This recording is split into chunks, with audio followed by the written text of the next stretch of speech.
బంగాళాదుంప ఫ్రై ఇప్పుడు ఎలా చేయాలో చూద్దాం.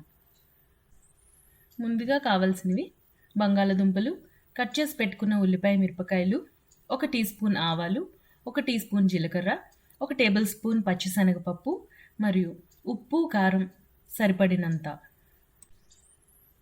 ముందుగా బంగాళాదుంపకి చెక్కు తీసుకొని చిన్న చిన్న ముక్కలుగా కట్ చేసుకొని ఒక 2 నుంచి 3 సార్లు వాటర్లో బాగా కడగాలి. ఇప్పుడు కడాయి తీసుకొని ఒక 2 నుంచి 3 టేబుల్ స్పూన్ల ఆయిల్ వేసుకొని కొంచెం వేడెక్కనివ్వాలి.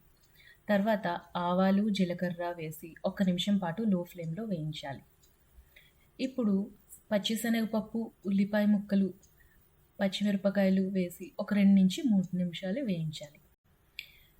ఇప్పుడు ముందుగా కడిగి పెట్టుకున్న బంగాళదుంప ముక్కల్ని నీరు లేకుండా కడాయిలో వేసి ఒక 3 నుంచి 4 నిమిషాలు వేయించాలి.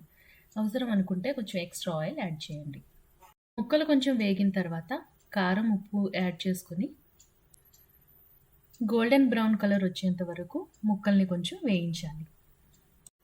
అంతే, టేస్టీ బంగాళదుంప ఫ్రై రెడీ. ఈ బంగాళదుంప ఫ్రై మీరు కూడా ట్రై చేసి ఎలా వచ్చిందో కమెంట్ చేయండి. ఈ వీడియో మీకు నచ్చితే లైక్, షేర్ అండ్ సబ్స్క్రైబ్.